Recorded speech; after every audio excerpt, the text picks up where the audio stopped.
So now what are Chinese characters? Chinese characters are technically logos of words. Okay. Now these words, these logos can either be normal drawings or then they can represent an idea. Okay. Now imagine this is one of the oldest languages in the world which is still in use, and that too one of the biggest population in the world uses this language. It's very simple because if you look at these logos twice or thrice or 4 times, you start remembering these logos and start connecting them with the meaning. Okay, so the first thing that we are going to learn today are logograms. So there are simple logos that were drawn thousands of years ago and they still exist and have the same meaning. For example, mountain. Okay, so the character for mountain has existed for many years, and everyone across the world who knows these languages or are related to these languages, as in the Japanese or Korean or Vietnamese, all of them can read these characters. So this is a mountain. We have the moon, we have the sun, we have like a tree or fire. All of these have existed for many years and these can be called pictographs. Now let's move on. So there are a few simple ideograms, like the character for number 1 or number 2. So 1 is just 1 line, 2 is 2 lines, 3 is 3 lines. Then the ones that we have learned, which is shang and xia. So there is a ground or a level and something growing above it is shang, something growing below it is xia. When you have a rectangle and you are breaking it right in the center, then it becomes chung. And then you have a person standing wide, he is big, ta. So it becomes an ideogram, it gives you an idea. Now another ideogram is a compound ideogram. So you're using 2 logograms to make a new concept. For example, there is a moon and the sun, okay, which is Ming of Ming Tian.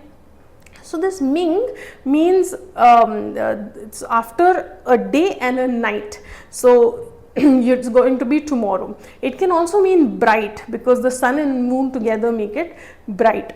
Or if there is, say, a person leaning against a tree, that means he is resting. So that is a complex ideogram that we have. With time, these logos have also changed. So for example, 2 people sitting back to back, or the word for back was pei and the word for north was also pei, right? So they had a similar character in the beginning, but then because they had to differentiate, then they put the moon below. The moon also represents muscle or body, okay, in many characters. So they put that, which means back to back or back, and the one without it means north. Now there are certain characters in which if you find an element, you approximately know how to pronounce that character. So if you look at this character here, you know that this word can be ching or ching, okay. So without anything is just ching. With the sun, it means a bright day, like a ching tian, bright day. Or with the I radical is the spoken radical. So spoken radical, the ching is the please wala ching, okay. So ching. So ching is clear, okay, with the 3 dots like water is clear, okay. Then you have ching, which has an I radical in front of it, so it means eyes. So yen ching wala ching. So all characters have a radical towards it. So it is more like a starting letter in words that we have, and we can use these radicals to find out this word in the dictionary. These days everybody is using a digital dictionary, so you don't really need radicals that way. But when we used physical dictionaries, we needed to know radicals, and then you could find the word based on that radical. Sometimes there are characters which sound similar, so have a similar kind of pattern. For example, here we have Lao, which is from Lao Shi, and you have Khao, which is from Khao Shi, which is exam. Lao Shi was teacher, if you remember. So the upper part, the plus or minus divided by, is what I call it. So that is the same, and so you know, it has similar pronunciation. Yes. What is the structure of a character? The basic is a stroke. So whenever you put your pen on the paper and draw anything or even a dot, then that is a stroke. Now when these strokes are combined, it becomes a component of a character. Okay, then one character can have 2 or 3 or 5 or even 11 components. Okay, so those many components can be there to make a character. Now a word can be made of 1 character or 2 characters. So do you remember the syllable? So when I say Lao Shi, so there is 1 character for Lao, 1 character for Shi. So 1 character for each syllable. Lao is 1 syllable, Shi is 1 syllable. So every time there is a syllable, you have to draw a character for it. Now there are certain rules while writing a character. Of course you will argue with me saying anyway it looks the same at the end, but it doesn't. And secondly, when you have to find that word out digitally, you still have to use, when you are writing it down, you have to still use the stroke order, otherwise the phone will not understand what character you are talking about. So it's nice and it's easy to go according to the stroke order. This is a rule, you can say, while writing the language, because sometimes there are so many strokes that you don't know whether the character has ended or not. So it's always you know, recommended that you use the stroke order.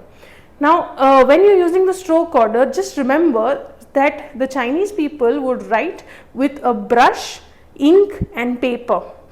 Okay, so if you wrote the stroke below first and then went upwards, then it would get smudged. So you don't want that. So it's always from the top to the bottom. Okay, and then if to make it look nice, the one in the middle also sometimes is a little smaller, but the one at the end, the base line, is generally longer. Okay, the character is always square. Okay, it cannot be very tall or very wide. It is generally put in a square, right? The best way is to use your math square book that you used to use as children. So if you practice there, it makes it much easier for you. Then it has to be from left to right, because obviously when you're writing again, if you would write the right side first, then it would get smudged. Then also the horizontal comes before the vertical. So if you want to write a character like say Shi 10, so first you write the horizontal stroke and then you write the vertical stroke. Then we also have diagonals. So now in this case you have a diagonal which goes from the right to the left. So that character, that diagonal comes first, and then the diagonal with from the left to the right goes later. Then when you are drawing a box, okay, one is that when I am drawing the box, I don't finish the box. Leave the first one. First I draw what is inside the box. So the enclosures come first and then I close the box. Okay. Then when there is something surrounding the character also, you have to write what is in that character first and then draw the outside part. Then like I said, the closing stroke comes at the last. If there is a box, then it is always drawn in 3 strokes. It is 1, 2 and then the last one 3. So 1, 2 and 3. Yeah. So when you have a character like this, which means xiao, meaning small, first you draw the vertical line in between and then draw the 2 dots at the side. And then sometimes there are words which have cutting strokes like lao. So you draw the cutting stroke at the last. Sometimes there are dots on the top. So the dots come first and then you draw the character. So these are a few rules, and they just make your writing much easier and smoother, and you know that the character is finished, and because you know the first stroke and the last stroke in this case. So always remember that you have to go in this order, it's nice for you.